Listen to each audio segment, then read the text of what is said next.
He's just a burning in pain, massive flame. But it's kind of what they do in the '94 Roger Corman. Wait, really? Are you kidding me? Where he just like catches fire and freaks out. Not that if he touches air, he like is on fire.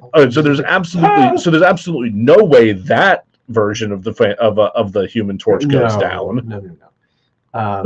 I do. My mistake for not mentioning the last episode when we were talking about the 1994 unreleased Roger Corman Fantastic Four film, that the climax of the film is a 1994 CGI Human Torch flying after, I think, a rocket or a meteor or something. It is pure like Z-list Tron effects. Good Lord. It is. Anyway, no, absolutely not. No, there's no possible way he goes down. No. But Johnny Storm in general, outside of that. Well, you know, these movies have not been good, but they've mostly gotten the character of Johnny correct. He's not always quite that douchebaggy. I remember Chris Evans' version of the character in particular is pretty douchebaggy. Yeah, he is. He tones it down a little bit in the second movie. Mm-hmm. I don't know if I would qualify Michael B. Jordan's version as a douchebag. He's more of just a guy with some daddy issues. He does have quite a few daddy, which is one of the things I liked about that movie. We'll get to that. Yeah. Kind of an obnoxious. I think Chris Evans might be the closest to the comic book. Okay. If you like took it down to like an 8. If he's at a 10. If he's at a 10. Yeah. Okay. Because like Ben and Johnny do genuinely like each other, but also pick at each other like brothers. Okay, yeah. Which I don't think they captured that at all in the new one. Well, I'm getting ahead of myself. But. Right. Ben. Which would Ben go down? Yeah. Is human tongue? Is stone tongue? I'm saying human tongue. He might have a human tongue. He does actually talk. Right. Yeah, he's gonna really talk like stone vocal cords. Yeah, he's got to have meat in there somewhere, right? Even if Josh Trank didn't want it to be between his legs, right? I was thinking about that, and you've seen The Shape of Water, correct? I actually haven't, but I know enough. I know enough about it. It's phenomenal. I love Guillermo del Toro, so I'm gonna watch it. There's spoilers, I guess, slight spoilers for a movie that the poster is a woman kissing a fish man. Yeah. The woman has relations with the fish man. Oh, she fucks that fish. She fucks that fish. Yeah. And as we mentioned in the Mummy episode, that was supposed to be a creature from the Black Lagoon. Yes. And Universal's like, no, we don't like money or good things. But there's like a scene where she's telling, is that Octavia? It was Octavia Spencer, and there's a whole like a hand motion about how it comes out and how big it is. Right. Yeah, I have actually seen that scene specifically. I was like, maybe Ben's like that. The rocks kind of like maybe he like pushes the rocks aside. they just like separate, and then a hog falls out. Yeah. See, I was thinking like he uncovered it, like dug it up in the ground, less so like James Bond style, like evil villain player. Anyway, I want to talk about the Black Bolt and how he would obliterate a woman if he tried to. Only if he moaned during. That would take a lot of control. It would take a lot of control. He might have the discipline. This is true. It's true. So the Black Bolt is part of the Inhumans, which is part of the Fantastic Four universe. He is Blackagar Boltigan, I think, something like that. Blackagar Boltigan, I think it is. If you've seen Doctor Strange in the Multiverse of Madness, you have seen this character. Yeah, he just up there. Along with what the fuck is his name? Who played Reed Richards? Oh, John Krasinski, along with John Krasinski's Reed Richards, which the fans clamored for, and then he was written to be kind of a fucking idiot. Just. I liked his performance. His performance was not bad, but the dialogue literally has him spill the beans on what Black Bolt can do, which just opens the door for Wanda to fuck everyone's shit up. Reed. Not your best moment. No. Anyway, if he opened his mouth and made a noise, it would obliterate a woman's lady. Absolutely, yeah, it would. Poor Medusa. A terrifier scenario. Just. Oh my God, I just watched that last night.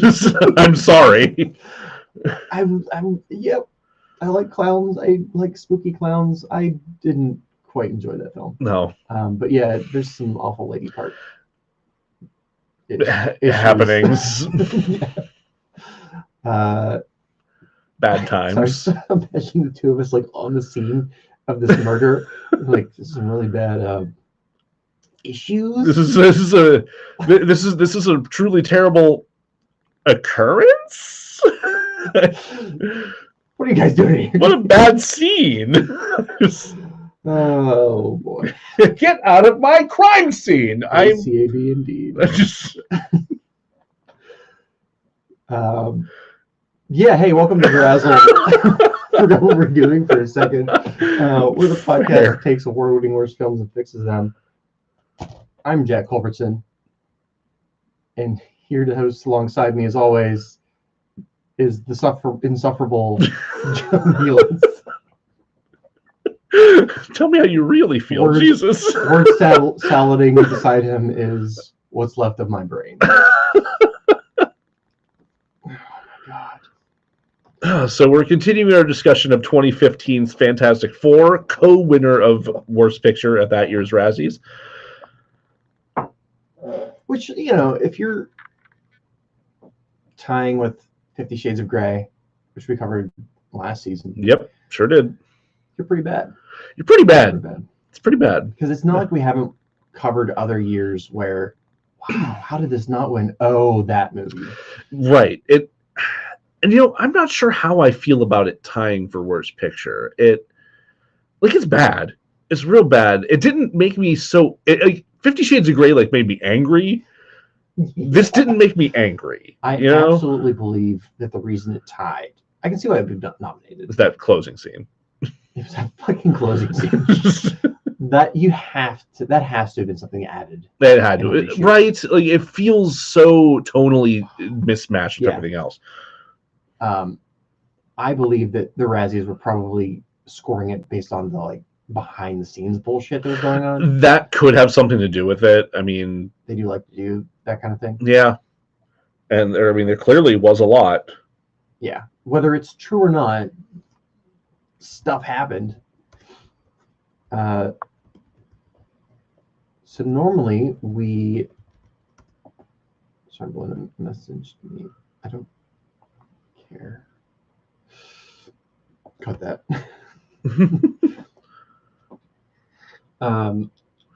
So normally we do the critique in the first part, but we decided to move to the second. Why? Because I don't sleep anymore.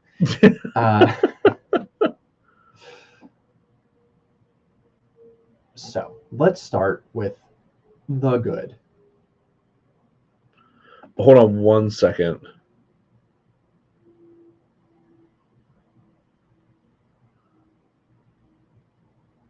Are we holding for plane or something else? Partially we're holding for plane, but there is something else.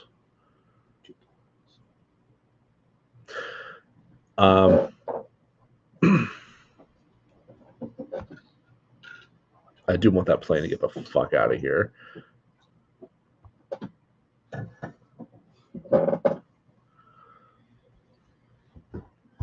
We try to mark that page.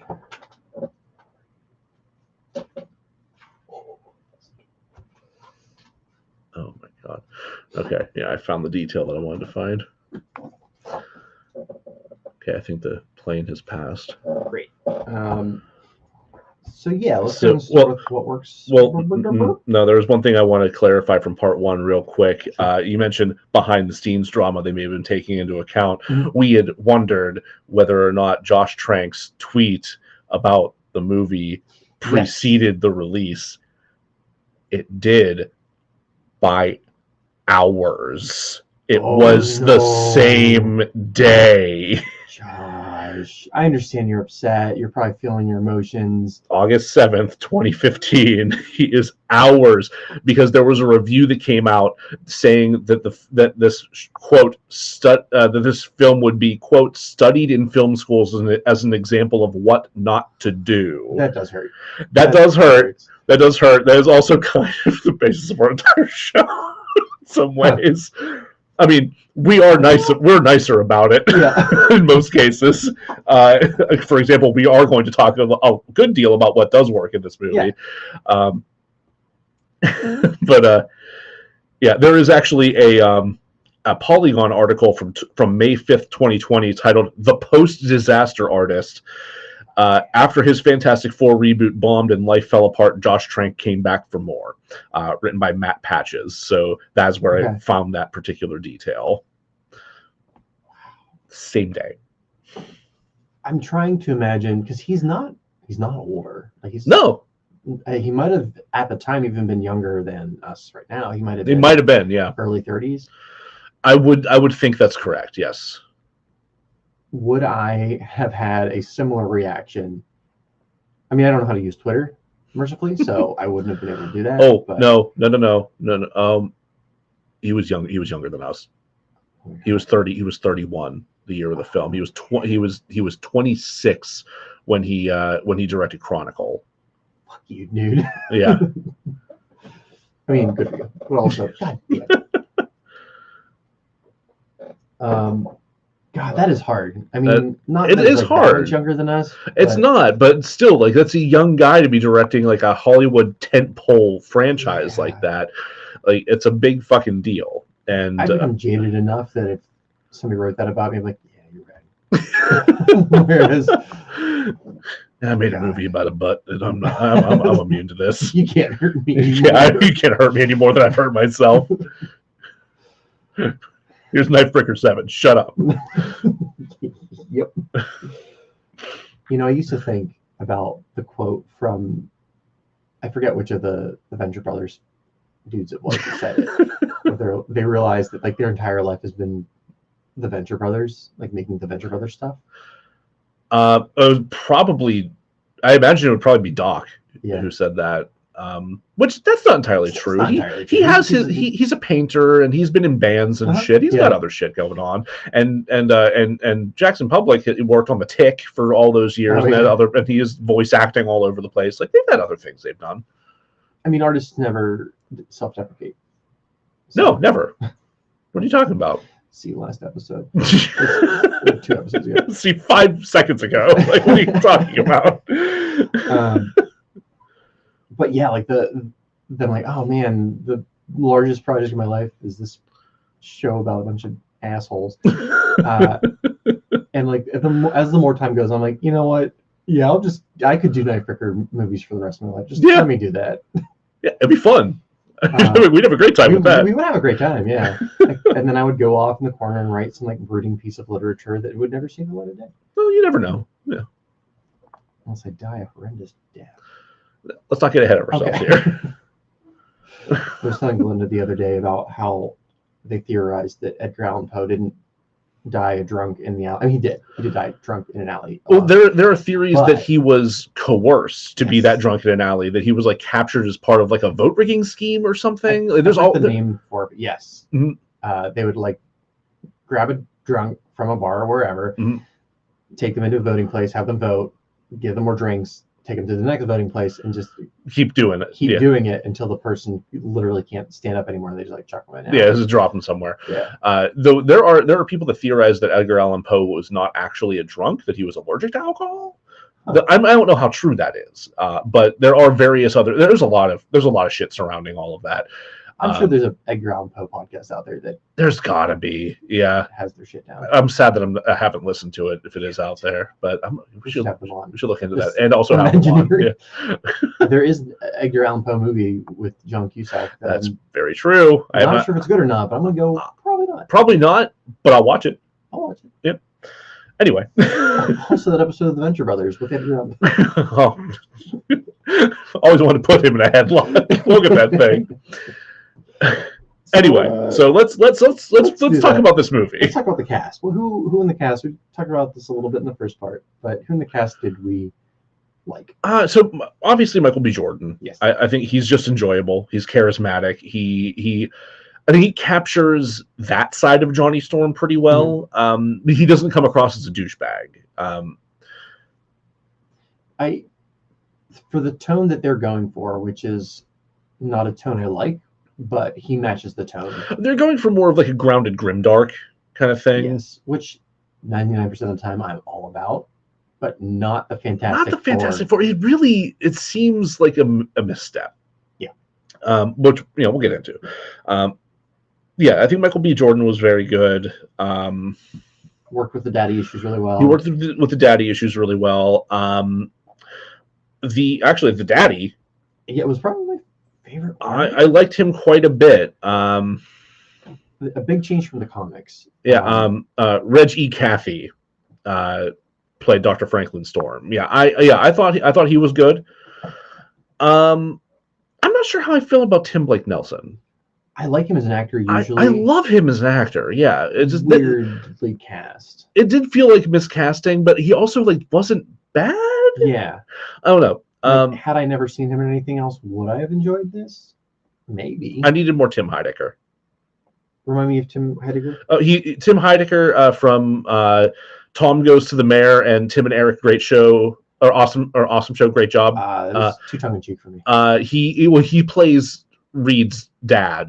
For the okay. half second that he's on screen, gotcha. Cheering on the Jets or Giants or whatever fucking football cast. team. It's a weird cast. That's why I was like him and Chet Hanks just kind of threw me for a loop in the very beginning.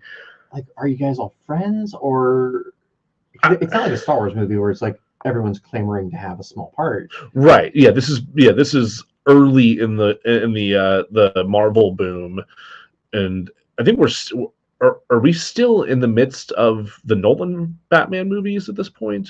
This 2015? I think post. Is it post? I think so. No, you're right. Yeah, this is post. Yeah. Dark Knight. Dark Knight Rises. 2012, I think. Yeah, no, you're right.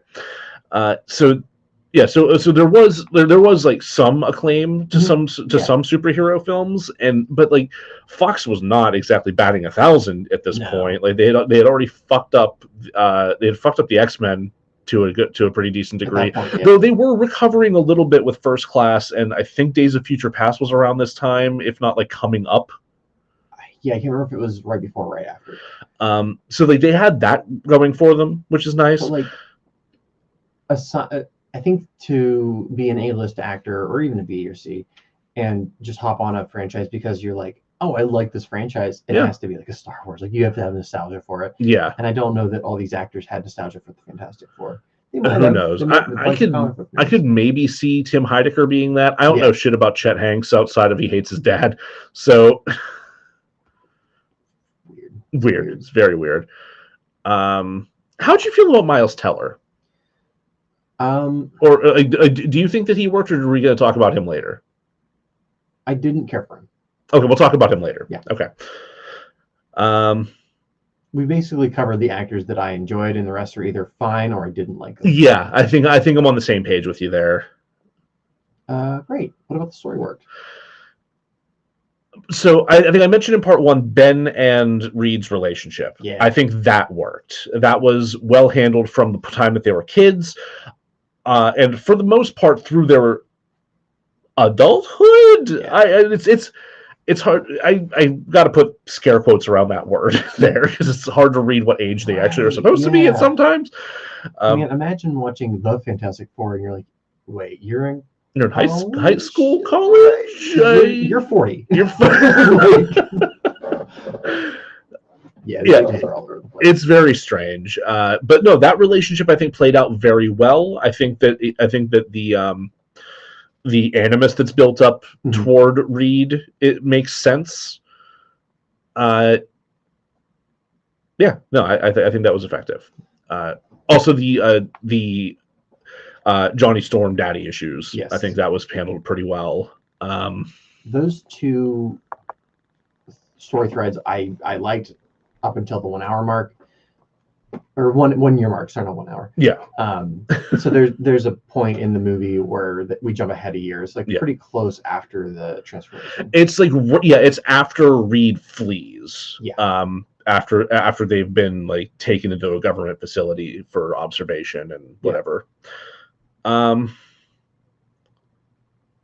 Yeah. So the Fantastic Four, the actual origin, because I've seen many different versions of it. Yeah. Reed is working on a rocket called Marvel 1. Of course. Which was not as tongue-in-cheek at that point because Marvel had like just been created. Sure. Experimental rocket, and they're going to shut down funding. So he and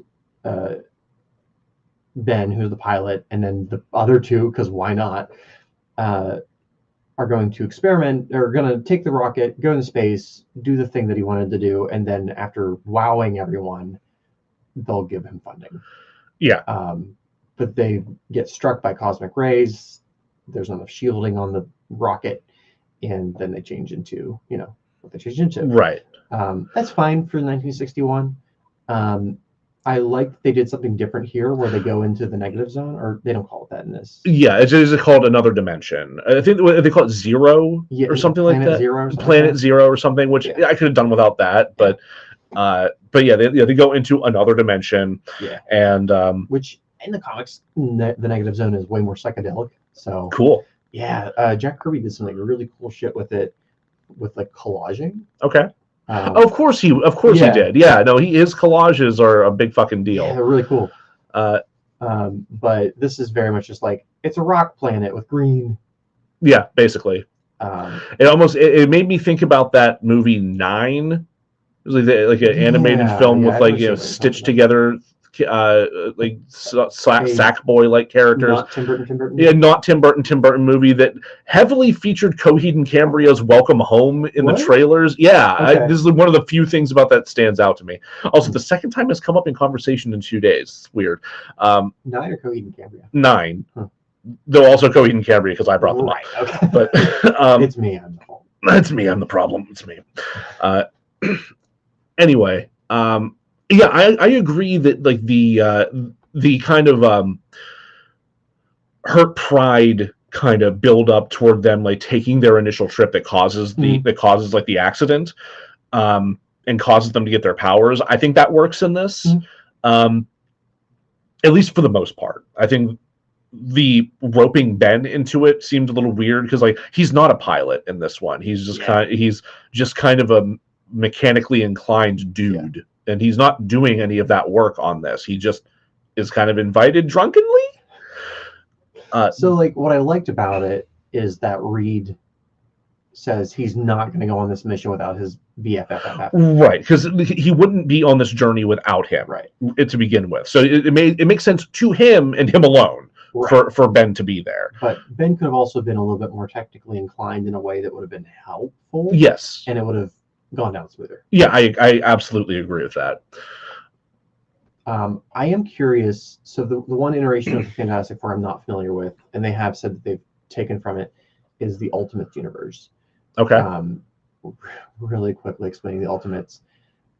In the early 2000s, Marvel relaunched the entire Marvel Universe in its own separate thing called the Ultimate Universe. Yeah. Kind of as a way for people who wanted to try out a character without having to have 50 years of history in a Marine. I like that, so I was like, nah, I'm good. I'll read the 300 back issues of X-Men.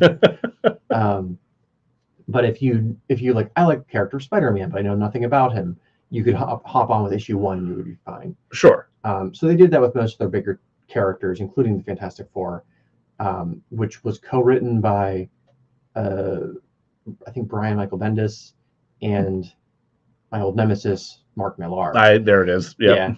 Yeah. Shit, I lied. I lied to you. Well, not you're going to bring up Grant Morrison? I am. Okay. I am. Yeah. We do have technically a split. One per episode. Yeah. So Grant Morrison was originally going to write that comic. Okay. But Marvel pissed them off so bad that he signed an exclusivity deal with DC. Oh, geez, that's when that happened. Yeah. Okay. Which I would have loved to have seen what they would have done with the Fantastic Four. Yeah. I think they would have done awesome. But they then went on to write Batman for 6 years. So that's fine. Yeah, that's fine. So I do want to read into it. They do tend to do more sciencey, evil government stuff in that universe. Okay. But the reason I bring it up is in the 616 original Marvel universe, Sue and Johnny are not scientists, and I have no fucking idea why they're there. Huh. And in all of the other iterations, excluding this one, I don't know why they're there. Like in the Corman version, it's literally because Reed's like, yeah, she's pretty hot. And she's like, oh, I'm not gonna leave my brother behind. And that's it. It's he horny. She needs brother. Yeah, because Johnny's I don't know. Sure. But I heavily suspect that in the Ultimates version, Sue and Johnny are probably science-y. And that's kind of what we see in this movie, whereas she is literally like studying to become a scientist and has this like wild skill for pattern recognition and so on and so forth. And he is super like mechanically inclined. Like he built that entire Toyota or whatever it is that he's drag racing from the ground up, and he's putting together the modules for the initial teleporter and all that. Like you see that he is inclined and knows how to do this shit. Like he's very good with his hands, even though he has an arm in a sling. Like he's welding with an arm in a sling. As you do. Yeah. What I would have liked to have seen is, because these three characters are all very sciencey and understand science. Yeah. And then you have Ben, who's like, I don't. I grew up in a junkyard. Yeah. My brother's Chet Hanks. What up? Yeah. Just is to show, like, to use that to show that he feels even more like an outsider. Yeah. But they don't. They don't. No. And I don't know that I like having 3 out of the 4 be science nerds, which is something I take care of in the fix. Okay. Anything else for the story that you enjoyed? No. Same. Okay. I hated Dr. Doom. We'll get into it. We'll get into it. Put that back in. We'll put that back in for a second. Themes. I don't know. Daddy issues. The daddy issues worked. I think the daddy issues worked. Yeah, I mean, because all of them to some extent have daddy issues, with the exception of Victor and Ben, I guess.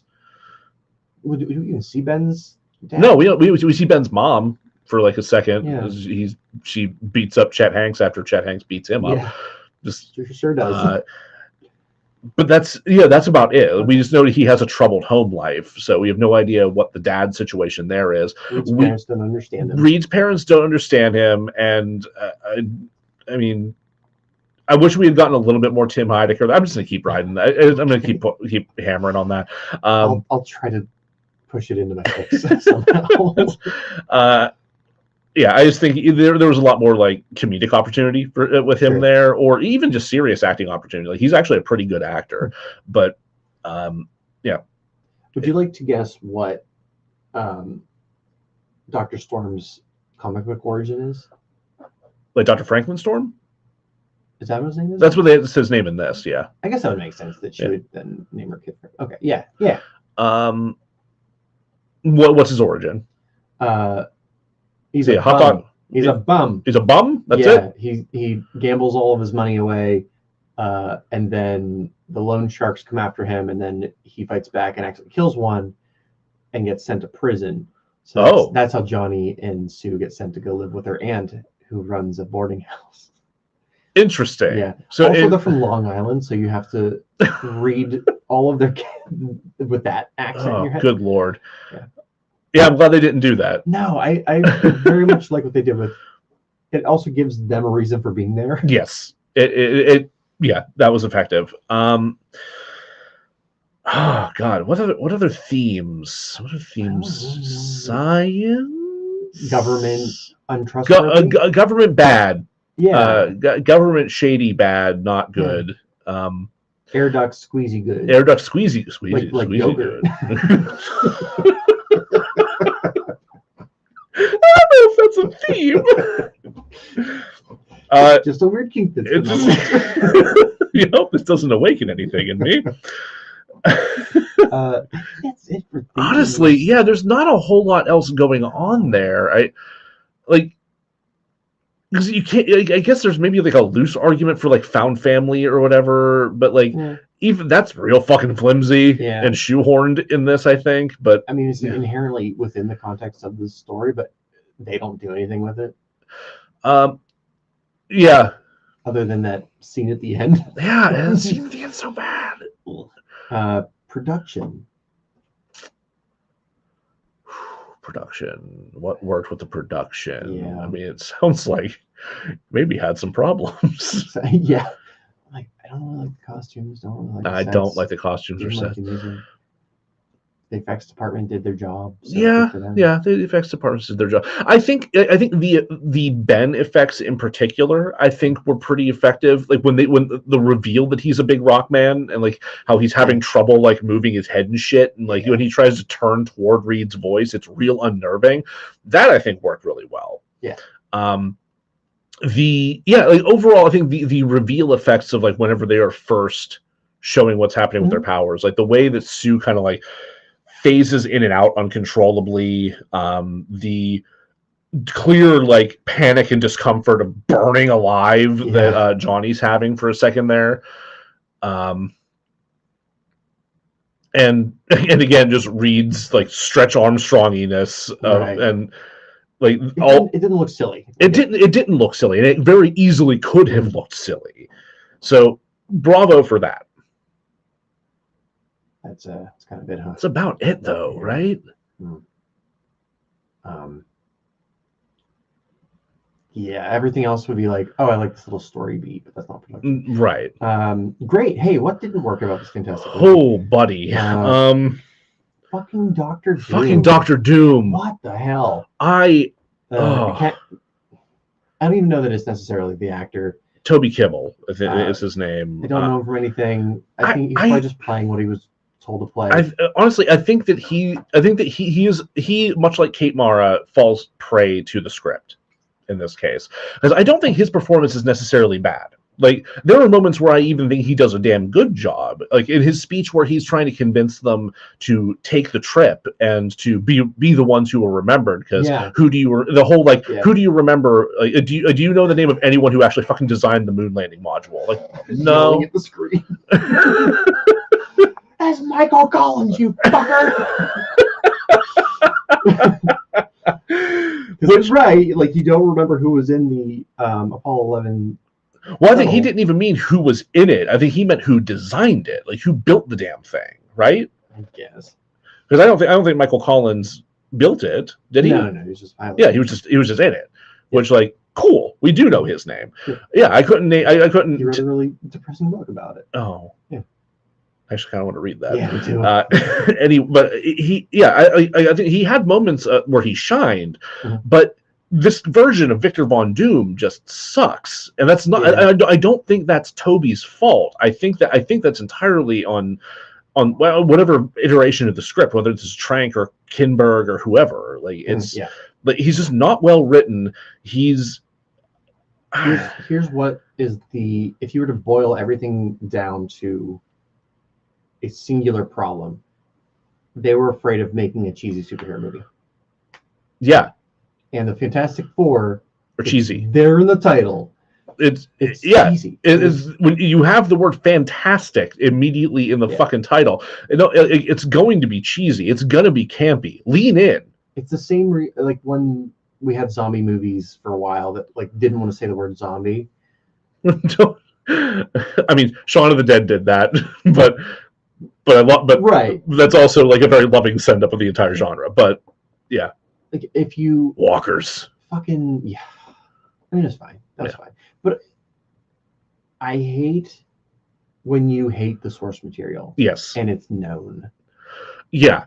It's kind of like what we're running into with The Witcher, I feel like I was thinking of Velma. Also Velma, which I've not watched. So I've watched. Plan on watching. I watched Nerd Sync, Scott Nicewander's video about his reaction to the first 2 episodes of Velma, which largely boils down to who the fuck is this for, and why are you antagonistic toward your audience and medium? Yeah, it's very strange. Not that like Scooby-Doo couldn't use an update, but why hate the thing you're making? Why hate the thing you're making? Precisely. Like why be needlessly antagonistic toward like what makes this thing this thing? So if you didn't want a kind of cheesy, optimistic, goofy 60s superhero team, please don't turn into like a Cronenbergian, moody piece. I think there's even ways that you could like incorporate stuff like that without sacrificing what makes this thing, right? There were some moments in the Jessica Alba Fantastic Four that were Cronenbergian. Sure. He tries to like shave and he's stretching his face. Oh God, yeah, that was rough, huh? Yeah, I didn't like that. So yeah. But yeah, I think like this Doctor Doom though, from like top to bottom, from like the way he's written, and then after he comes back, the way he looks, it's just it's bad design, it's bad movie villain, it's not good. Aside from him, because I struggled to even remember any scenes with him in the second half. Because you fell asleep. Because I fell asleep, but also because he was boring. He was. What did they do with his face? I can't even remember. It's just that they claimed that his environment suit collapsed and fused to his skin, so it looked like it was like because it had like that mouth covering, like the environment suits had this like weird mouth covering thing, which really was a weird aesthetic choice because then they're like you can't see anyone's emotions or reactions to things outside of their eyeballs. Right. So like all of that just kind of like collapsed and fused to his face. Didn't think I would actually like the Jessica Alba version better. Yeah. The 94 one is comic book accurate and it looked goofy as fuck. Of course it would. Because they spent $5 to make it. One of the things I remember from the documentary, I think it's called Doomed, the Untold Fantastic Four story. Okay. Is that some of the scenes have the waistband pulled up, and it's to keep the four. Oh my God, guys! Oh, those poor actors.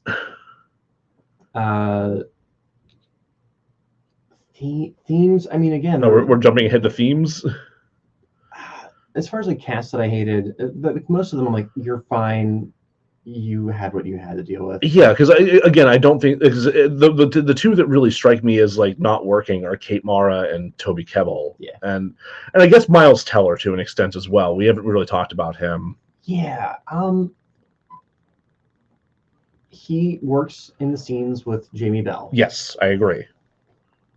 But he's a really weird Reed Richards. I liked his. I mean, it's not Miles Teller, but I liked his character as like the young Reed Richards. But when he's an adult, I'm like, I don't know what to think of you. You're not a leader. You're not really a very good scientist, and you're not bonding with Sue or Johnny. No. So what is happening? What do you like? We know that he's off like trying to figure out a way to create another teleporter and get back and find a way to heal Ben. I guess this Reed Richards is entirely built around his guilt for what he did to Ben. Yeah, which I'm just really tired of seeing that.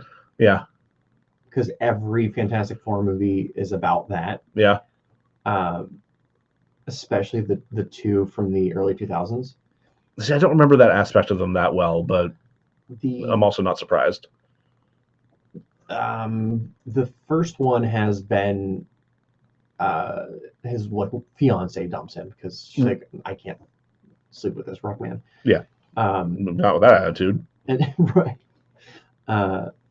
And then the second one is about Doctor Doom being like, "Hey, if you come hang out with me, I'll cure you," which is another thing that happens in the comics all the time. Come on, Ben. Oh man, have you ever read Neil Gaiman's? I think it's 1602. I have not. No. It's basically like, what if the Marvel universe was jump started in the Elizabethan era?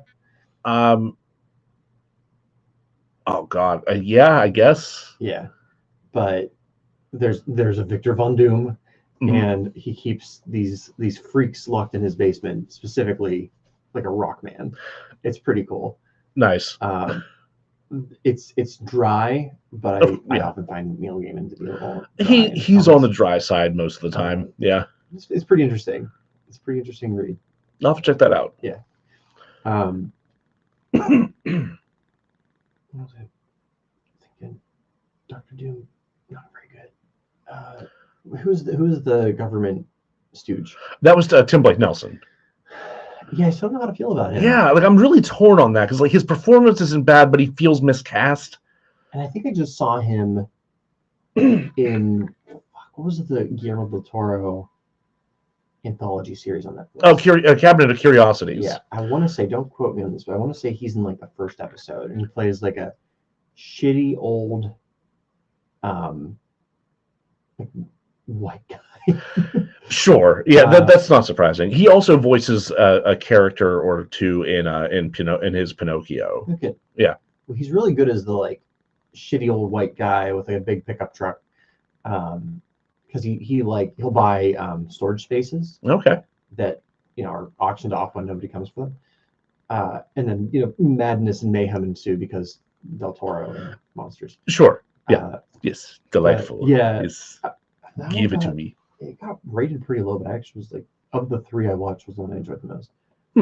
So I'm like, I know you can do evil goons, so like, why do you feel weird in this one? I think part of it is like he's trying to like restrain himself around like Franklin and the others. So like he's not trying to like give up his true aim. Like you don't really get the whole vibe for what he's trying to do until you see him in that meeting with other like government and military officials, and he mentioned something about like controlling the interdimensional planet and our own, which I guess at this point we're kind of jumping into what doesn't work with the story, right?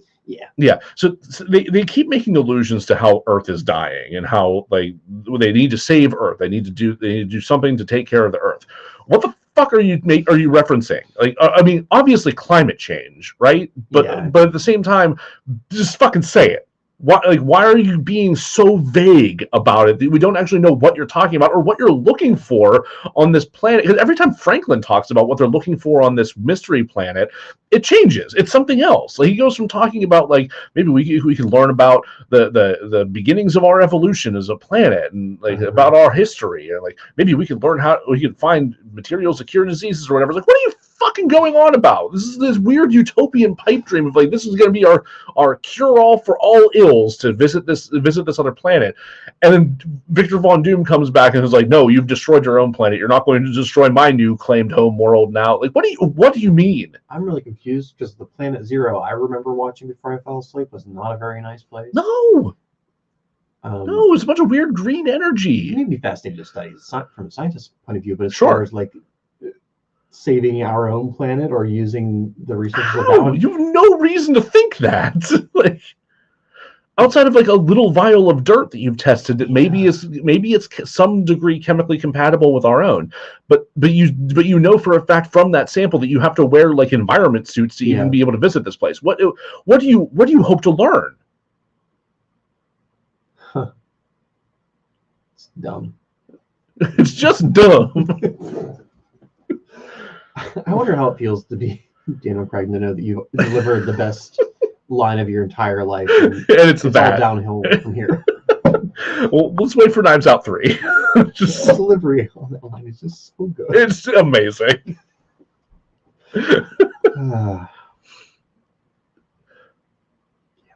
What else doesn't work with the story?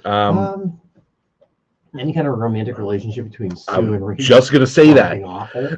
there's like a moment where you can tell there's like a spark there for like half a second. I think it's whenever he tries to approach her while she's got her headphones in, and don't do that. Yeah, A, don't do that. But B, like she takes her headphone out, and like you tell she's a little annoyed about it. But like they start talking. That's how you start to learn about her pattern recognition stuff and everything. Yeah. And I think she listens to Portishead. And she listens to Portishead. Well, I mean, I appreciate it. I love Portishead. Yeah, but just keep it away from this fucking movie. It's also a mistake because there's no fucking Portishead in the soundtrack, if I'm not mistaken. Yeah, I don't think there is. I'm pretty sure there's not. How did you do that? Why would you do that? That would have been so much better. Like, if you had come back into this moment where she's, like, putting patterns together to figure out where the fuck Reed is, and then Portishead's playing in the background as a callback, that's like 101 shit. Come on. I was just reading before we started recording how, and I've not watched this movie since it was in theaters. Do you remember AI?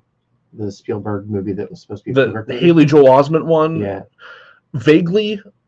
Are you familiar with the band Ministry? Yeah. Apparently, they're in that movie as a band. Are you kidding me? And I would have been too young to caught the reference. I'm like, I didn't think I'd ever want to say this, but I want to rewatch AI. Yeah. One, because Jude Law plays a sex robot. I mean, yeah. But also apparently Ministry's in it. Also, Ministry's just in there. All right. I'm like, what? What if they just wrote Portishead and then they asked Portishead if they could use their songs in there? They said no. Absolutely not. Not. But they left the band name in there. Right. They never found a placeholder because all the other shit going on. Jesus. All those fisticuffs between Josh Trank and Miles Teller. No, I choose to believe that all of that was specifically about Portishead. And which song to use. Yep. And there's, you know what? None of it. None of it. You'll get bowling for soup and you'll like it. No! It's pretty psychedelic songs, too. They could have worked. They could have worked a lot, yeah. God, and maybe we'll get into this with my fix, because my fix is actually semi-grounded. Yeah. But I struggle with whether or not the psychedelic aspects of early Fantastic Four should be worked into a Fantastic Four movie when you have Doctor Strange. Because it's a very similar aesthetic-ish. Yeah. I feel shitty. I forget the artist who worked on Doctor Strange. It's not Kirby. It's oh god. I knew this. But I want to say Bill Everett, but that's not it. No, it's not Bill Everett. It's fuck. It's not Ramada, is it? I don't think it's Ramada. I'm just naming all of the artists from that. I don't know, man. Anyway, yeah. That was kind of like his signature style. Kirby's was again more of like the collage weirdness. Could you have both in what? I mean, the general public probably knows a little bit about Fantastic Four, Marvel, but Fox. Yep. I'm ranting. Anyway, the movie sucked.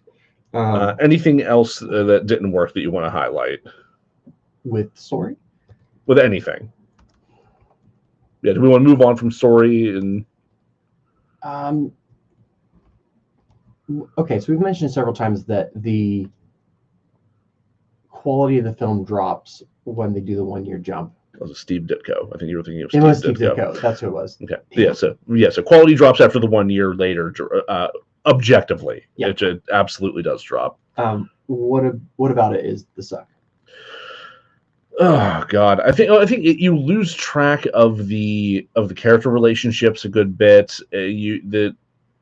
This weird like guerrilla runaway Reed Richards that you've got going on is odd. Like I kind of like that. Like it's the Captain Nemo thing. Like that little detail that comes back and bites him in the ass and it allows Sue to pick up on his pattern and on his trail. But the I don't know, just like so much. I think a lot of this. The problem is a lot of the stuff in the end feels unearned or rushed or ill or not pulled off well enough. Or in some cases, in case of like everything that happens with Doctor Doom, not set up well enough. Yeah. And I think the larger issue there is this film is paced like molasses for such a long time. Like as good as a lot of the stuff early on is, it really feels like they could have gotten through so much of that so much faster. Yeah. And just gotten into more relationship building and seeding more of what happens at the end. And I just don't think it was just not that caretaken.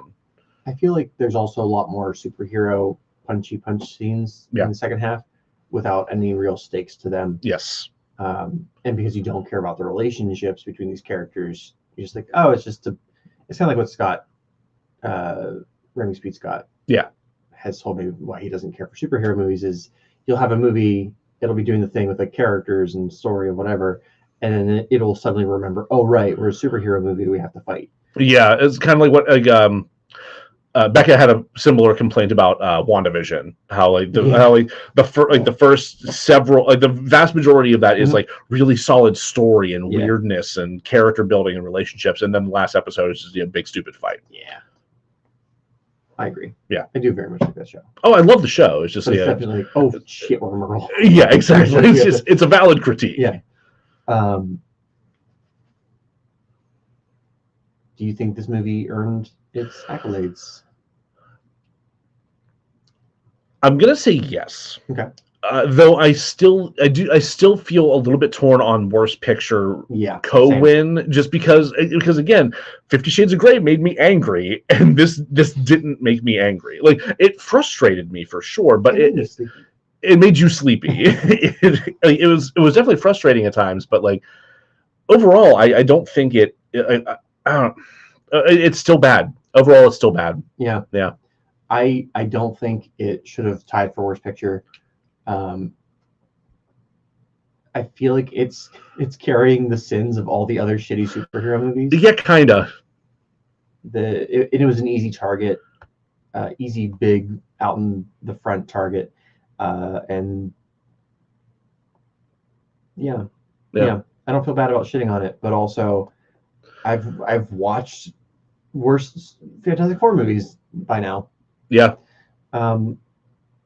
It's still the second worst, but I think that's probably fair. Yeah, given I haven't watched Corman's, but it sounds like that was just a very unique, hard to beat mess.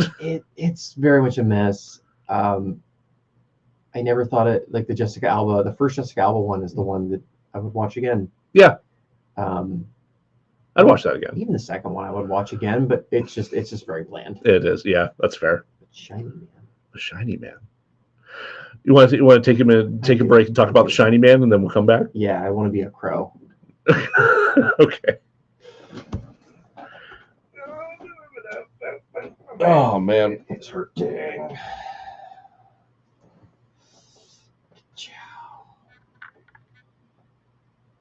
What are you up to tonight? I'm going to be heading straight from here over to Sean's for D&D. And then Becca has a show tonight. Where's that? At Steel City Improv.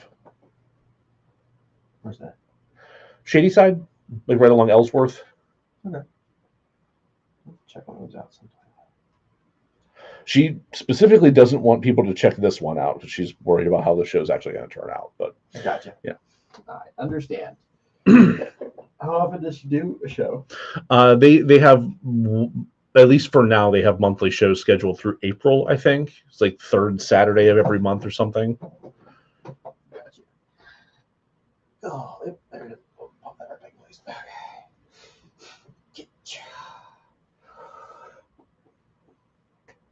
Okay.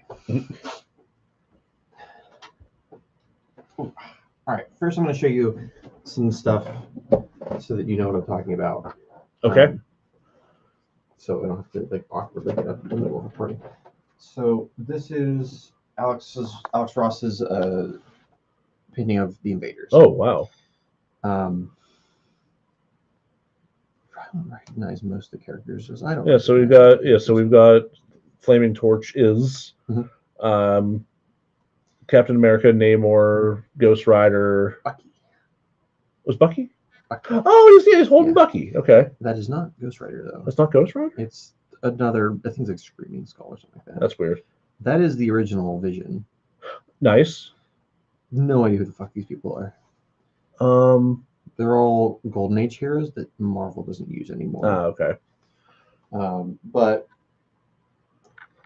there's that, and then there's an event in Marvel history that like super nerd reference. I mean, like the super nerdiest of the nerds. Yeah. And that is when Namor flooded all of New York City.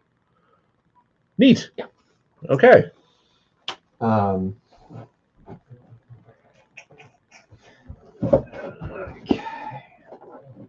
So weird. They like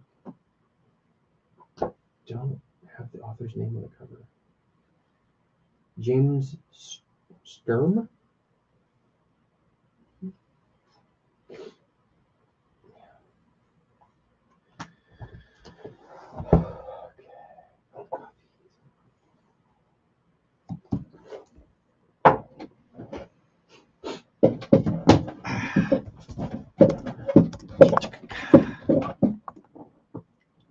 All right, I am ready-ish. Ready-ish. Yes. Okay. Welcome back to DeRazzled. We're now going to fix the Fantastic Four. Kinda. Kind of. Kind of. Okay. What do you mean by kind of? So I've mentioned before that I like the Fantastic Four. Yeah. I mostly know them either from their non-continuity stuff or when they show up when all the other heroes are like, shit, we need our friends here. And they're like, yeah, we'll help. We're all located in New York. Okay. So instead of fixing specifically Fantastic Four 2015 or any of the other ones, I'm going to tell you what I would do with a Fantastic Four movie. Interesting. Okay, so is this going to be taking into account like the character exclusivity or anything? Ish. So the way I'm going about it is if Fox came to me in whatever they started developing this movie, Sure. and like, hey, what would you do with this movie? And I'd be like, this. And I guess in this scenario, they already have the actors cast. And they just go, okay. Yeah. So I'd like to give you some of the ingredients and see where we go with it. Sure. First of all, the very first thing I said when I started coming up with this idea is I don't want Doctor Doom in the first movie. And then I lied to myself. Kind of. Okay. So Victor's in the first movie. I don't want him as Doctor Doom. He hasn't. Okay, so he hasn't actually gone full villain. Correct. Okay. As we discussed, I think a lot of studios have issue with the cheesiness of this franchise. Yeah. It was made in '61. It's a pretty old franchise. The further back you go in comic books, the cheesier the heroes tend to get. I mean, just what's Superman's name? Oh, Superman. Batman. Like, these are silly names. They're very silly names. Yes. And I personally think that if you don't worry so much about whether something's silly or not, just accept it for what it is, everyone else will as well. Much like Batman. People pretty much at this point in time, except Batman is like a cool badass, but his name is still Batman. His name is still Batman. Yeah. Yeah. He still has a villain named Man Bat. He does. Screeches real bad. He does screech real bad. Their name is the Fantastic Four. It's cheesy. It's cheesy. It's going to be cheesy. Just be campy with it. Like, I don't even think well, yes. What I think would work best is if you set the Fantastic Four in real time in 1961. Okay. So there's a couple of comics that have done similar things because comic book heroes don't normally age in real time, which is an issue when you have Superman meeting JFK and then also every president after him. Yeah. He also fought Muhammad Ali. Guys. It was friendly. Well, sure, of course it was. Right. Yeah. Yeah, it's a little friendly spar. Right. Or when you run into issues like Tony Stark was in the Korean War, and that's how he had his heart issues. Mm-hmm. And then the Punisher was in Vietnam. Yeah. These are permanent marks in history. So normally there's like a shifting timeline where now, instead of saying the Punisher was in Vietnam, you say the Punisher was in a horrible war. Yeah. There's a branch that I decided to not go down, where I ranted about how the Punisher is inherently attached to the Vietnam War, and you can't really have one without that. But we won't go down that road. Okay. That's for when we cover, I don't know, Dolph Lundgren's Punisher. So what I would like to do is, I was going to mention the two comics that do this. Yes. So there's the DC version, which is called, I think it's called World's Finest Generations. World's Finest being a reference to the first comic that Superman and Batman buddied up in. Oh, okay. Where it starts with them meeting in 1939, I think, for the World's Fair, which I think was in New York. And then you have them age in real time, so that by the time you get to like the 50s and 60s, they have kids, they're married, they're getting older, etc. They also did a similar thing on Marvel side with Spider-Man. I have not read this one. I want to. Both Spider-Man and the Fantastic Four. So like what I'm proposing has kind of been done, but not in the direction I want to go in. Sure. So keep that in mind. I also want to bring in some ingredients from the comic book Unstable Molecules, which I mentioned to you as like my second favorite Fantastic Four story. Yes. Which is the Fantastic Four as non-powered people in the 60s, kind of trying to like deal with misogyny and shitty like things and civil rights movement. It's like real world problems. Yeah. And focusing more on the relationships between the characters. Okay. And then the last ingredient I want to bring in is the golden age of Marvel Comics, which would have been at that time called Timely Comics. The first, I forget what year it was, the first Marvel comic came out. It was like Marvel Comics #1. Mm-hmm. In the first issue, you have the Human Torch. Yes. Not the one we know, but a Human Torch. Yeah. The idea of the Human Torch is established before the actual Fantastic Four. Correct. Yeah. That's generally how it happened with a lot of the early characters. Like there's some Jack Kirby monster that's like a big Godzilla looking thing, but with a Dr. Doom mask. Okay. And they're like, I did like that mask. We're never using that character again. We'll borrow that. Yeah.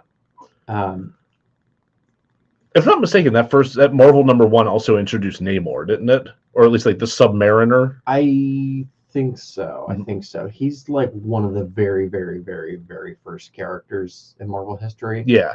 I can't remember if it was that issue or before, but I'm pretty sure he's in there.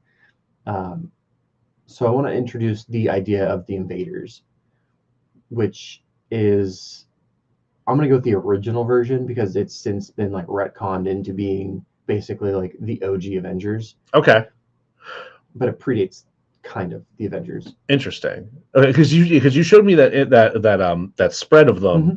and like Captain America and Vision and shit were all in there. Yeah. And Bucky, and like at that point they wouldn't really have access to those particular characters because of what Marvel Studios have been doing. Kind of, yeah, ish. Yeah. They would have Namor. They would have Namor. I think they would have had Namor. Okay. And I wonder, and I not enough to actually go look it up, but I'm curious if they would have at that time had rights to Black Panther, because Black Panther came out of the Fantastic Four. I think his first issue the first appearance was like Fantastic Four 10 or something like that. Interesting. It's really early on. So I showed you an image from Marvels written by, I think, Kurt Busiek. Okay. And painted by Alex Ross. Yes. And I think it's 4 long issues, from the point of view of a photographer for the Daily Mail. or the Day of the People. It's a very different thing. They're very different. And book one is Golden Age Marvel, so kind of pre what we understand as Marvel. Then issue one would be like the Fantastic Four is the first official like Marvel. Yeah. And then kind of going from there.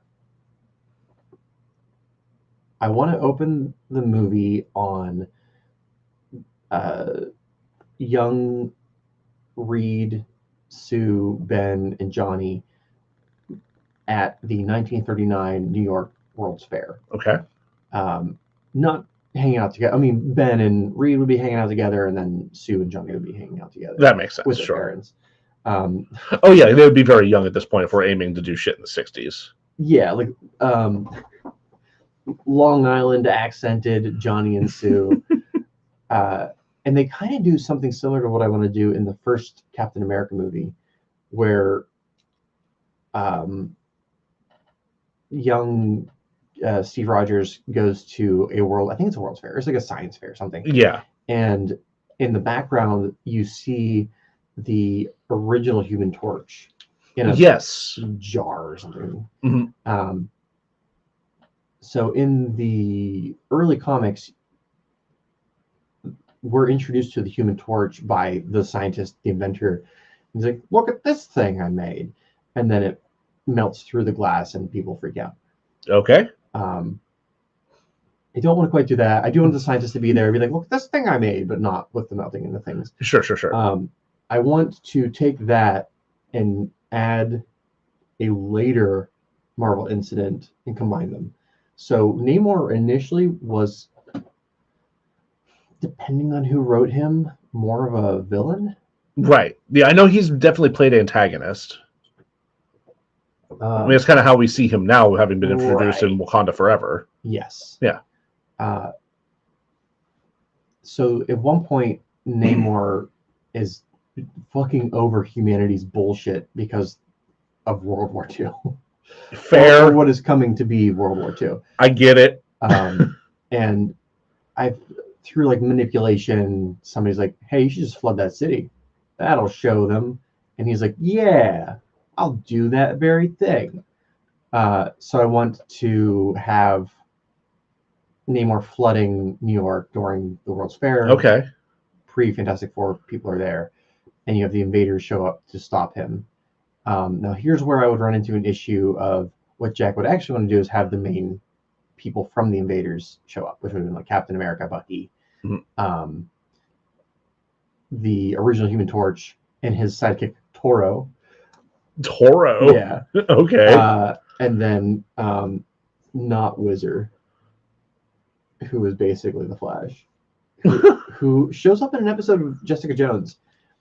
Huh. Yeah, there's an episode where I think it is. Yeah, I'm pretty sure like the Wizard shows up. He's a speedster. It doesn't matter. It really doesn't matter. And if it was me, if I was allowed to do what I wanted to do, I would include the original The Vision. But that might be too confusing for laundry again. So just, yeah, and that was literally the same year that Age of Ultron had come out. So it was okay. Well, we don't have to do him. Yeah. But like pick one of the other two like Golden Age heroes. I think there was like a detective woman and like a flaming skull guy we can bring in. Okay. Anyway, they fight Namor and stop him, but in doing so and wreaking the havoc that Namor do sometimes, Sue and Rita are both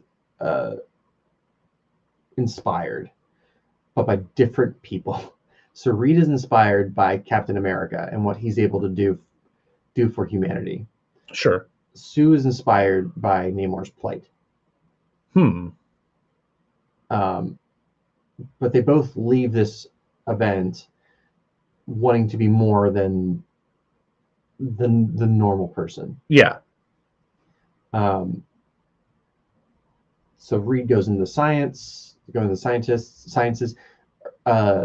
Johnny sees the Human Torch and wants to like kick ass. than like big fight stuff. Sure, that seems to track. Yeah. Clobber, yes. I'm feeling clobber. It's giving clobber. You know, as much as I'm like leaning into the cheesy, I don't know how I would do it's clobbering time without it being obnoxious. It's always going to be obnoxious. Just let it be. Just let. And along those lines, I don't know how I would do Galactus and not have it be ridiculous. It's an inherently ridiculous thing. This giant man thing that just gobbles planets. Like, he doesn't take like a big spoon and start eating, so at least there's not that. Or could be. French. So from takes there, a little blowtorch to France like a creme brulee and scoops it up. Simpsons version. That's exactly what they would do. Oh fuck. So that's kind of the setup. From there, I know where I want the characters to develop. Okay. I don't know the story behind it.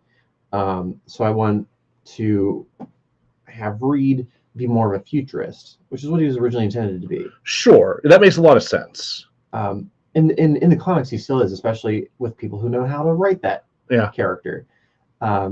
It seems to be you either write Reed as a futurist who sees the big picture in such a way that people who live in the moment get hurt, like his wife and kids. Yep. Or you get the other side where they write him as an evil mad scientist, and he's a dickhead. Yeah. Which is why I hate the Civil War comic. Because that's kind of the route that they take with him. Fucking Millar. Yeah. He's like, well, Reed would understand the greater impact of superheroes being evil, and he's going to lock them in the negative zone forever. Shut up, Mark. God damn it. I want Johnny to basically join up with the CIA or like work to be an agent within the CIA. Yeah. What did I have Ben doing? I think I wanted him to be like a pilot, like an actual pilot. And additionally to them being inspired by the different invaders that show up, they're also becoming inspired as adults by Kennedy's mission for space. Okay. So they are all kind of brought on to work with. Sorry, my thoughts need to catch up with me. Yeah.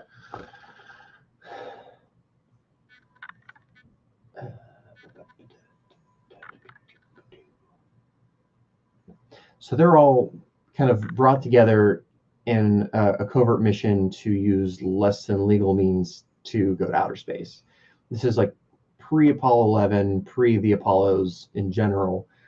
But you have like Reed bringing in Ben as the pilot. I want to have like a very specific study for Sue as a scientist. Okay. So like the way they normally write Reed is he's science good at everything because he is. But typically scientists have a specialty. Right. So I want him to have one specialty and her have another specialty, which is something that they kind of did in 2015. Yeah, like you see, he's more interested in like kind of quantum entanglement and and all that kind of shit. And she's pattern girl. Right. It's like I like him being a quantum physicist. Yeah. I want to find something that's more appropriate for her. Mm-hmm. And in the comics, she's very interested. She's almost more of an archaeologist. Like you'll see her. One of the reasons she like buddies around with Namor, besides fucking, is because Namor's like, yes, Atlantia, whatever it's called in Marvel. Yeah. You want to check this shit out? She's like, hell yeah. Who says no to that? Right. Or they're like, we found this species of flying slugs. And she's like, cool, I'll check out those flying slugs planet. Yep. But I don't think that she could evolve into that character. But in the first one, I don't think she's quite the flying slug research lady. Sure. So here's the bits and pieces that I have. They do the mission. I want to keep the aspect of the government using them for like psyop stuff, Nefarious means. Specifically, if you recall, the 60s were rife with that. Yeah, I had a feeling you were going to tie in some of that. Yeah. So like Johnny has joined the CIA. Yeah. He is one of the Men in Black type characters. Okay. And he's assigned to basically like watch over these goons.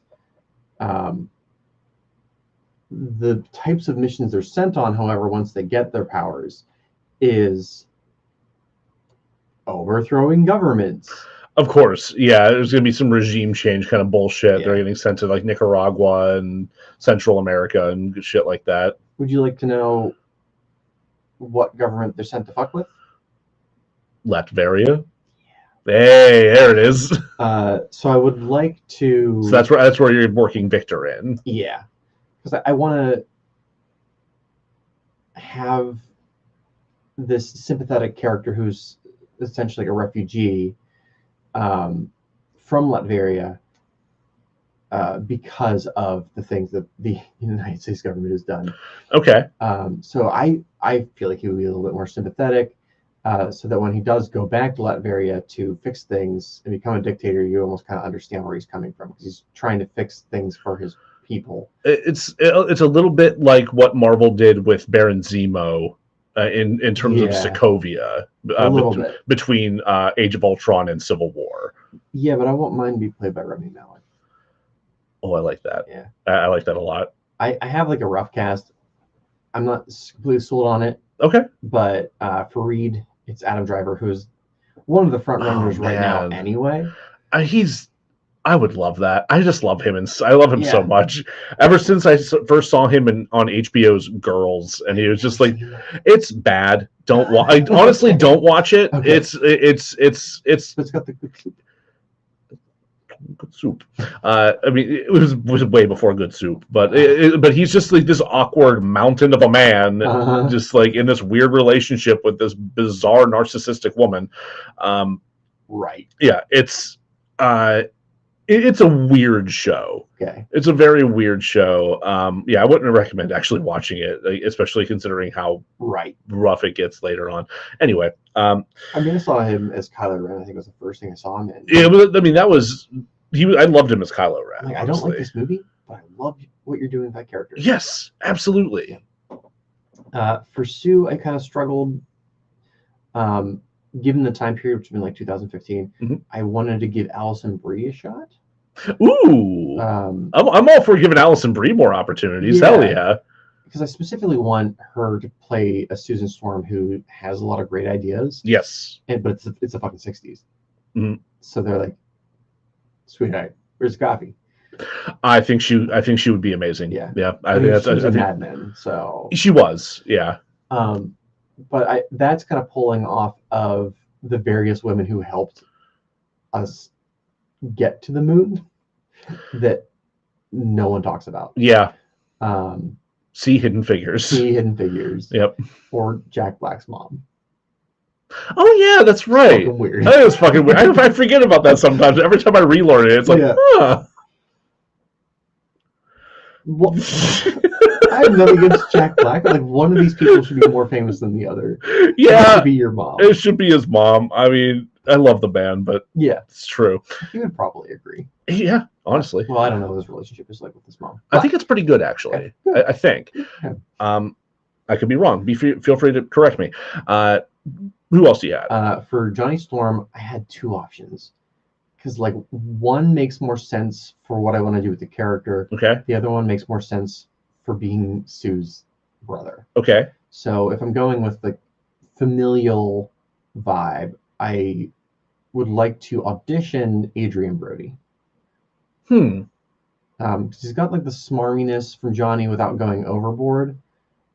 But I don't know how well I'd like him as, like, a stick-up-his-ass CIA agent. Yeah. I'm torn. Yeah. What's your other option? Because, like, for the Johnny character, I specifically want him to reflect growth over the 60s. Mm-hmm. Like, he changes with the times, in a negative way. All of the characters are affected by the civil rights movement, the evolution of the United States in that time period. I definitely don't have an obsession with it. Why would you have that? We didn't make an entire movie about that. No. It's not like we shot that entire feature in 2 weeks. Yeah. Aaron Paul. Ooh. Yeah. Interesting. Yeah, I'm really torn on that one. That's why I'm like, I would audition these two guys. Yeah. I'd have them both read with Alison Brie and who I have cast as Ben Grimm, which is Winston Duke. Winston Duke. Yeah. Ooh. Which I do love Winston Duke. Him and Adam Driver are probably the two I'm most excited about. Well, seeing them play off each other would be really interesting. Yeah. Oh, I really like that. There's some other actors I looked at for the part, but specifically, I wanted to see the interaction between Winston Duke and Adam Driver. Yeah. However, cinema has a bit of an issue with taking a person of color and changing their color. What do you mean within the movie? What are you talking about? So what I don't. What could you possibly be saying here, Jack?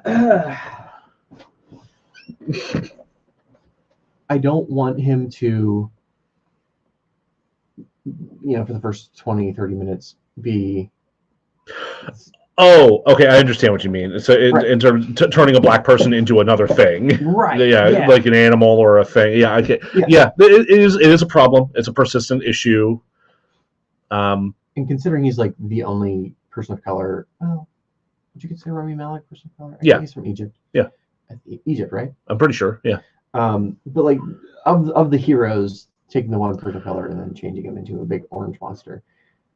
However, I did, and I honestly don't know how this comes across. So please tell me if this is horrible and I need to go back to therapy. I mean, I do need to go back to therapy. But I was like, all right. One, I don't really like that Ben is an orange rock. So you're thinking of having the rock just match his skin tone? Not quite. I started looking at other rock types. And as I said, I've dated many people who have like large gem collections. Sure. And I've always really liked obsidian. So having him be obsidian with where the rocks connect, where the cracks, not cracks, but like where the creases are, having that glow orange. I mean, maybe, but obsidian's also like not the strongest rock, to my understanding. Yeah, you're not wrong.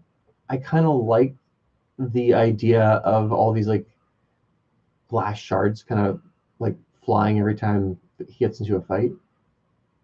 But you're not wrong. It's not a great rock to be. I'm not sure how I feel about it, honestly. Yeah.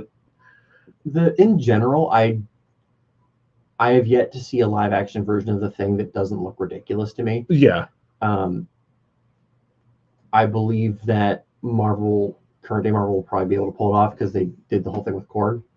They did do the whole thing with Korg, yes. It was the first time I've seen a Rockman that I was like, well, that's not completely stupid.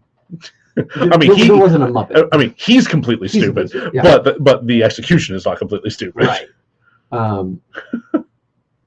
There is a version of that already exists in, I think, Matt Fraction's version of the Fantastic Four. Really? Which followed Jonathan Hickman, which I'm definitely there it is. Oh, wow. Yeah. I mean, it's a good look. So that is, I'm showing Joe a picture of the Thing from like Earth 265800, whatever it is. Yeah. They go to all kinds of planets with different Fantastic Fours, but this iteration of the Thing has a solid black rock with an orange glow highlights coming through the cracks. Yeah. So like I would want to see some kind of concept drawings of that. But I like really want Winston Duke to be the Thing. Like I think he would just be fucking awesome. He'd just be very good in the role. I don't know like how to be sensitive, staying true to the character. Oh, and the other thing is he becomes the Thing, right? Yeah. In this version, I'm so fucking tired of the Thing being sad that he turned into a giant strong rock man. Mm-hmm. Winston's fucking psyched. He is so goddamn pumped to become this strong, dope hero. Yeah. It's only when other people see him that he starts to feel shitty about himself. Oh, and I know the other thing I wanted to do with that character is have him be specifically Air Force. Okay. Because the pilot angle? Yeah. Okay. So when Reed's like, okay, well, I need a pilot for whatever version of the accident we're going to do. I want my friend. And they're like, but that's a black man. And it's the 60s. And he's like, fuck you. Get over it. He's a skilled pilot. It. Yeah. He's an excellent pilot, and he's Winston Duke. Yeah. So yeah, I don't know what the answer is there. I'm also not, I'm a white dude. Yeah. Would want other opinions that are not the white dude. Yeah. Yeah. But that is where the general realm of what I'm thinking for that character. I'm intrigued. Yeah. I do think that I think there would need to be some tooling regarding like the turning a black man into a rock monster. Yeah. But I don't know. Maybe recoloring the character that way is helpful. Maybe that would make more sense. Yeah. But I don't know. Who knows? Again, I'm another white dude, so I'm not. Right, it's not really my place. But I do want to have Alicia Masters in here somewhere. Okay. I want her to be more of the counterculture. Almost like a hippie artist. I like that. Because I want to have like all representations of the culture of the time. Yeah. And like she's not gonna give a shit if he's a person of color, B a rock man. A rock man. Yeah. Especially if he's like a smooth rock now. I don't know why the texture's the thing that I'm sticking on. Like I don't like scratchy. Well, yeah. That's why he's not pumice. Oh God. And then for Victor Von Doom, having this character be a refugee. Yes, you mentioned that. I think I want to kind of do like a Project Paperclip type deal where the government brings him in to work on stuff. They're like, we can't say because you're from this like communist country or some other reason that we're overthrowing this government. Yeah. But you're brilliant, so we're gonna bring you in. And he's like, all right, this definitely won't blow up in my face. Blow up in your face, wink. But also finding out that like Reed, Sue, Johnny, and Ben are the reasons that his country is now ran by a dictator. And his people, his family, his friends have all either died or live under this dictatorship because of U.S. government interference. Yes. Probably gonna put a chip on his shoulder. So those are the ingredients. I also wanted to toy with. So Namor is captured at the beginning, right, by the invaders. Sure. So he's still under lock. He's still locked up in the government facility, and the conflict. Because I think the two Fantastic Four movies with Chris Evans actually do a good job of having the family fight with each other, or like having conflict within the family without it being so much that you're like, these guys shouldn't even be together. Yeah. Like there's conflict. It's family. They resolve it, but it's interesting to watch. Okay. So Sue eventually frees Namor. Oh. And I want this to be like the first film. I want the second film to be like the repercussions of Latveria being, fucked with. The first film being Sue frees Namor, who's trying to save his people. Johnny, being a government stooge, sides with Reed, the scientist. Okay. Whereas Ben knows what it's like to be fucked over by the government, sides with Sue. Interesting. And I guess the issue I'm having is I want to mess with the negative zone over Atlantis. I don't know how to incorporate that. I should also mention that like I had no idea what I was going to do with this movie until literally yesterday, because that's how my brain apparently works. Fair. But this is an idea I would love to write like a 12-issue maxi series. Okay. With this concept, of having these characters deal with real life events, interacting with the culture of the time. Yeah, but I think I want I'm worried because it's a little close to Stranger Things, but I want the government to have already been working on a teleporter, for Cold War reasons. Yeah. Which then they discover the negative zone, which is it's a little Stranger Things, but it's also not an original concept. No, it's not. It's like a science fiction kind of. Yeah. But I think that's the journey that I want them to go on, to get their powers. Maybe having some kind of combination of the two, where it's like it's a rocket called the Marvel One that Ben's going to drive like a DeLorean into the negative zone. So those are the pieces. The overall story, I don't know. Hey man, it's been a rough month. Fuck you. I mean, I think there's a lot of really interesting pieces there. You've set up some interesting drama, an interesting world where there's a lot to explore, a lot of depth, and also doesn't shy away from like what this property is. Yeah. If instead of it being the Avengers meets Cronenberg, it's more Mad Men meets I don't know, cheesy 60s comics. Sure. Yeah. Because in a 60s era, I can see someone saying like, "We're the Fantastic Four," and like that's sounding good to them. I watched like a Cinema Sins on the Chris Evans Fantastic Four, and they're like, Victor Von Doom, you might as well call him like Baddie McBad Guy. I'm like, yes, but have you read a single comic? And it's like, how many of these characters have the same like letter in their first and last name? Sue Storm rewritten. Like, again, have you read a single comic? Like, these properties have been around for a long ass time. Yeah, that's part of the problem with Cinema Sins, is that it's real fucking nitpicky over shit that doesn't really fucking matter. Yeah. So I don't know that I'd really fix it so much as threw the entire fucking thing away and started from scratch. Yeah, honestly, this is you page one rewrote everything, which is what everyone did on this movie. So anyway, you're just continuing the tradition, right. Man. That's all it is. Nice script you have here. How about we throw away? How about we just? Yeah. So what do you think of that fix, huh? I think it's got a lot of potential. I would be curious to see what you did with some time to like actually flesh it out and like get a firmer outline on it. More than 24 hours. Yeah, more than 24 hours basically. But I think the bones of something really interesting are there. I like the casting choices that you've made.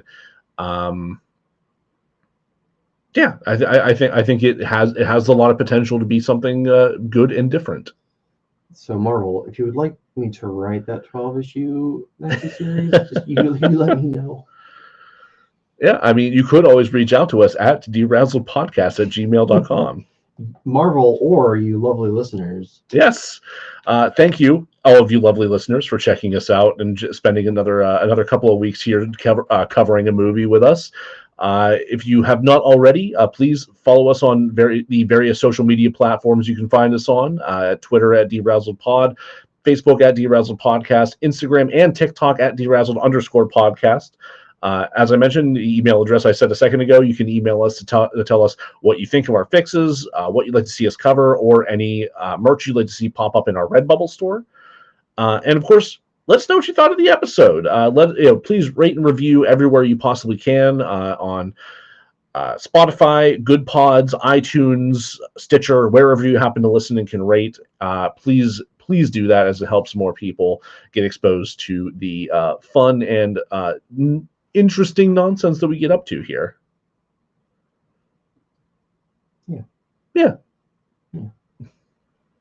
Jerry Batman. Jerry Batman. Jerry Batman, everyone. Merry Jerry Batman. A Merry Jerry to everybody. Thank you for joining us. We hope to see you next week, where we will be sure to Razzle dazzle you. Oh gosh.